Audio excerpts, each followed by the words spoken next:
Welcome back. Uh, same old shit. I'm gonna divulge part three, the final and epic conclusion to my terrible, terrible story. Excuse me. You're gonna have to excuse that. I didn't mean to do that, but anyway. So where I left you last was an embarrassing story about a video shop and two movies, which would help shape my movie loving brain going forward. So, so as I was saying, we were living in that house, and we were there about 2, maybe 3 weeks, and things were going really well. Now there was talks of me going home now, and it was set for like 10 days down the line. So there was a couple more visits by parents and stuff, and I started to live off McDonald's as well, which was like a 20-minute bus trip away for my dad, because I anyone that knows me knows that I'm a horrible, horrible fussy eater, and I despise most stuff, and that's why I'm skinny-ish as well. But I used to, and I love chicken nuggets from McDonald's, and my dad used to make the effort like nearly every day to head into Uxbridge, which is a little city come town near Harefield, which had everything, all those kind of shops and shit. Sorry, I'm just fucking with my camera there. But yeah, he used to go in there, and the nurses used to take the piss out of me. Then, oh look, here's Mr. McDonald's off again, and stuff like that, and treat you like a king, they used to say. But yeah, we were in that house then, so I was allowed like walk around the village and stuff, and started to get out and moving and stuff.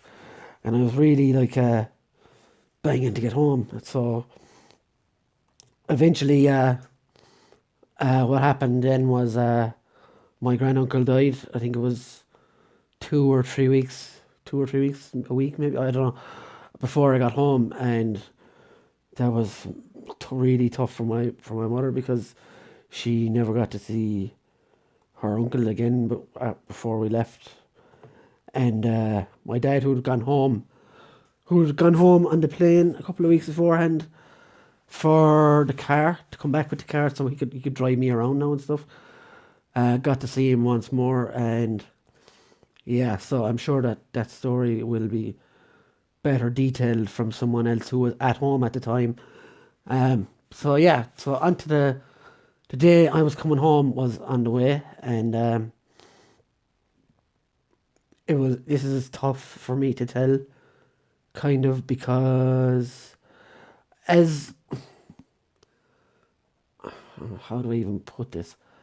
For me, coming home was my target for so long, and then I found out that like the Limerick leader was going to be there, and all my schoolmates who were going to be there, most of whom I didn't like. Not only joking, but yeah. So most of the parish, Fedamore and Carnan school, and they got onto me. They got onto There was going to be a big homecoming party, in other words, in Shannon Airport and back at Fedamore for when I got back, because like there had been foundations and everything set up to pay for my mother and father being over with me, and to give me a few quid to help myself and stuff, and to toys and shit. I bought a radio, and I bought like a Power Rangers Tiger Zord or something it was at the time while I was over there, and that kept me happy. But yeah, so about, I think it was maybe 2 days, 2 nights before I got to, 2 nights before we were coming home, and we were in our house, and my uncle who lived in Reading was down, and he went away at about 9 o'clock. So me, still being the night owl I am, I was still sitting on the floor. This is what I used to do: sit on the floor next to the TV and watch the TV at 1 o'clock, when there was a at the door, and me at the time still hadn't grasped what was going on. So basically, my uncle more or less fell in the door, crying because my granddad had died back home, and the rest of it was kind of a bit of a blur. The homecoming thing was called off. Everything back home was called off because we were basically coming home to bury my grandfather, and yeah. What happened was my uncle and my dad drove home together, and they got the boat and fell asleep on the boat. Um, I I went home with my mother, and we came into Shannon, very low key affair, collected by my dad, and like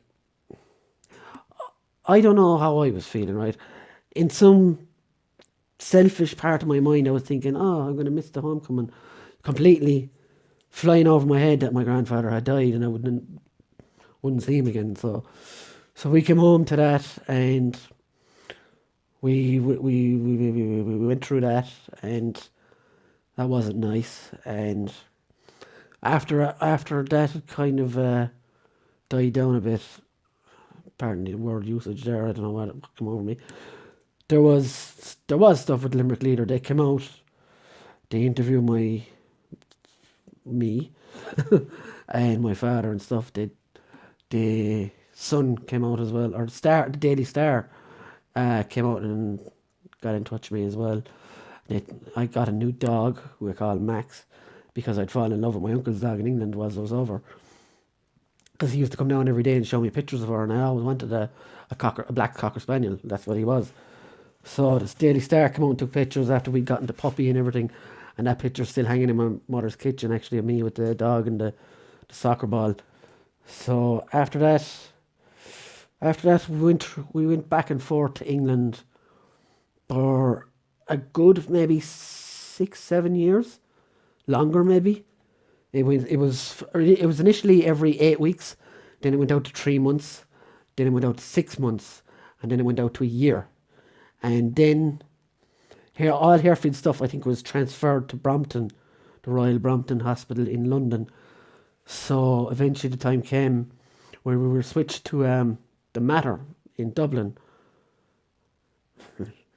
and I've got mixed feelings about that place. It If you watch video one, you'll know I've never been too pleased with the carry on here in Limerick with the regional in the past. It's brilliant now. No fear of it now. It's fantastic. But the Irish health system, yeah. So I was kind of disappointed to be going over to England as well, because we used to use it as a holiday to go over to my uncle's. We used to stay over there for a week in the summer, go over for 2 or 3 days in the winter, and often pick up catch a soccer match while we were over there as well. We'd seen Reading play. We'd seen what was it, Liverpool and Crystal Palace at Sellers Park. Sellers Park was only like an hour from Jimmy's, and that side of it kind of sucked ass. And the fact then that I had to go up to Dublin as well. After that, I wasn't. They say when you have a transplant, you get a lot of rejection, which is my body. It just means your body rejecting the new organs or whatever. That didn't really happen to me. It happened twice in the 22 years. They're the only 2 times I've been in hospital since, and I hope to keep it that way. But I've been stupid. I've done all stupid sorts of shit that any regular person would do, despite what I have. And people have always scalded me for it. Like, oh, you got a second chance, so you shouldn't smoke, you shouldn't drink, you shouldn't do drugs, you shouldn't do this. And my reasoning has always been, I got a second chance. I'm not going to live in a bubble. I will live it how I see fit. So go fuck yourself. And I'm coming up on 9:30 now. So with that in mind, I just want to say, if you got to live your life how you see fit, not how someone else sees fit. And that's what I've always done, and I'm fucking still here. So fuck the haters.